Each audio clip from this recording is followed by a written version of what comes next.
Good afternoon. Thank you for joining us again for this Merkabah Ministries Sunday School question and answers. We are continuing our conversation about Jeremiah and his plea for restoration. Once again, our setting was back in 587 BC when Jerusalem was being surrounded and infiltrated by the Babylonian Empire. And Jeremiah, after warning the Israelites for years that this was going to take place if they sinned, is now seeing the fulfillment of those prophecies. Mm-hmm. And the questions now that we have are pertaining to the topics of our lesson, and we'll get right into that. And welcome to our Sunday School Q&A. Remember, we are studying from Precepts for Living, so the questions are from that book, and it is in the description section that you will find the link to purchase the book if you don't already have it. How are Negro spirituals, hymns, or music from the civil rights movement connecting points between past and current struggles? Those songs that were sung, music that is played, helps us to remember the past and to look forward to a better day. Amen. When I thought about this question, I thought about the never forget. Mm-hmm. And that seemed to be like the recurring thought in my mind as we were going through Jeremiah, because time and time again, Israel would sin. They would go into some type of punishment. Then they would be released. Then they would sin again. And so I thought about this is that we ought to remember our past because it prevents us from committing the same sins or making the same mistakes in the future. Mm-hmm. Well, music is an amazing phenomenon because sound itself is something that can be seen. Its effects can be seen. Mm-hmm. It can be felt. You can hear it.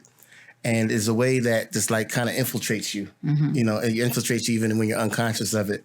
And think about music, it makes you remember. In advertising, they often use music that people are familiar with. Back when I was in high school, this was my favorite song. And so they'll attach that song to a product later on in life, and it'll bring you back to that place of fond memories. Right. And it attached that music to that memory, and, you'll buy something pretty much. And the same thing happens when we attach music to our memories. It's things that we don't forget.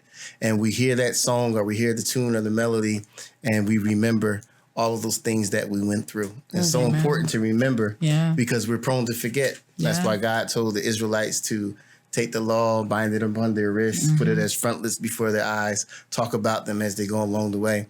Because if we don't find some type of mnemonic device or something to remember, we won't remember it. Amen. Right. And those songs like you had mentioned about I'll Fly Away, Oh Glory, that's looking forward to a better day with the Lord. And also We Shall Overcome, one of the civil rights movement songs. Like we know that we're going to overcome. And when you get those songs in your spirit, it lifts your spirit and it gives you hope. Encouragement. Yes.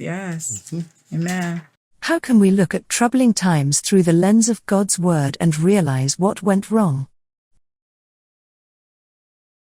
So we just have to read the Bible. That's God's point of view because it's His Word. Amen. Yeah. The Bible is such an awesome book. And I often say that the Bible was so tremendous in that it was written to everyone who has lived, is living, and who will ever live as an individual. God knows right where you're at.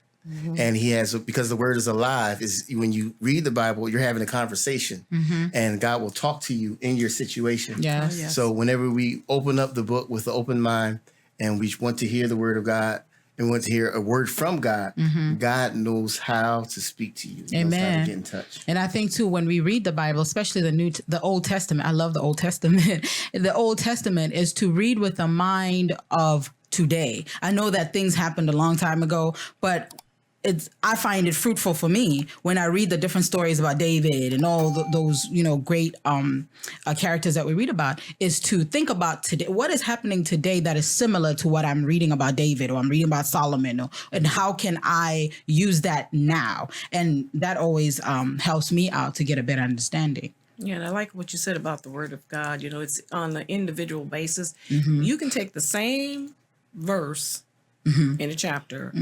Everybody can read it, but the Lord can speak to each of us differently about that truth of the word so that it resonates with us spirit, and helps us. It's like eating your own little meal. The only God can do it is like when you go into a church and you hear a preacher and he's anointed. Yes. And everybody in that church is hearing what they need to hear from the Lord. That's right. And you know he's anointed because he's walking right down your street. And you look over at somebody else and they're over there.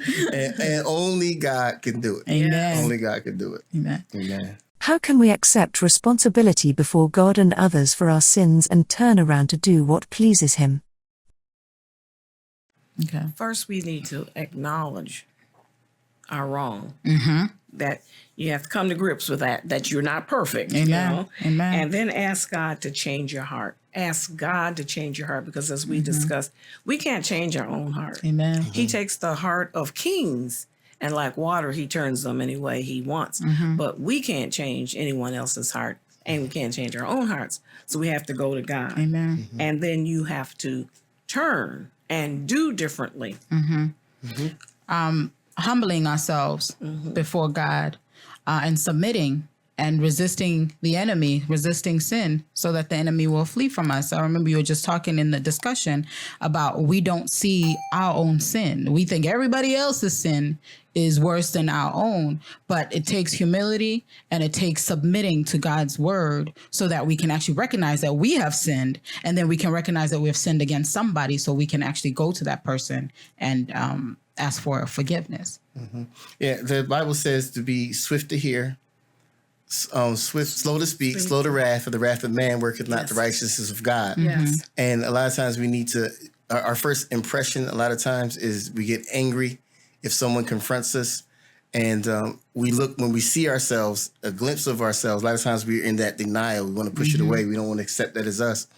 And so we have to be swift to hear and listen and, and pray beforehand that we have the Spirit just to humbly, humility is just a great blessing to have. But that humility is hard. That flesh, it's hard. That flesh go wild. Especially if you're right or partially right, or you think you're right, because if you're right or you feel you have the right, you have a comeback.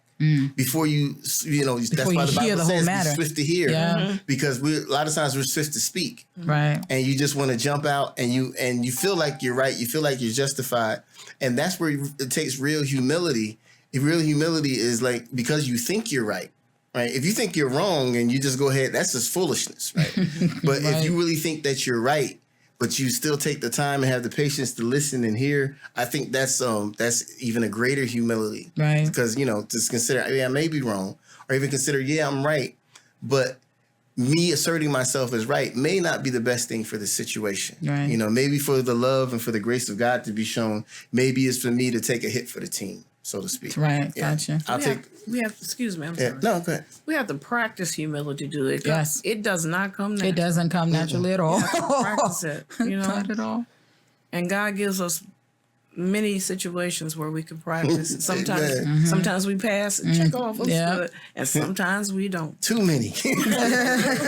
Amen. In what ways has God made His love and mercy known to us? But we all agree on that. Jesus Christ. Amen. Jesus was God's greatest expression of love.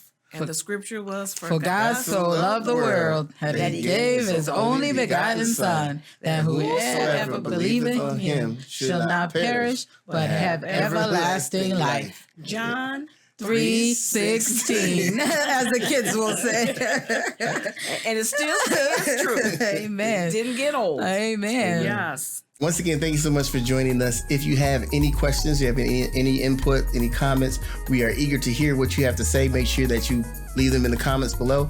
Make sure that you like, subscribe, leave a comment, and ring that bell so that you're notified each time we put up a new video. God bless you, and we will see you on Monday afternoon, 12 noon, right here on Merkabah Ministries Sunday School Discussions. God bless. Bye-bye.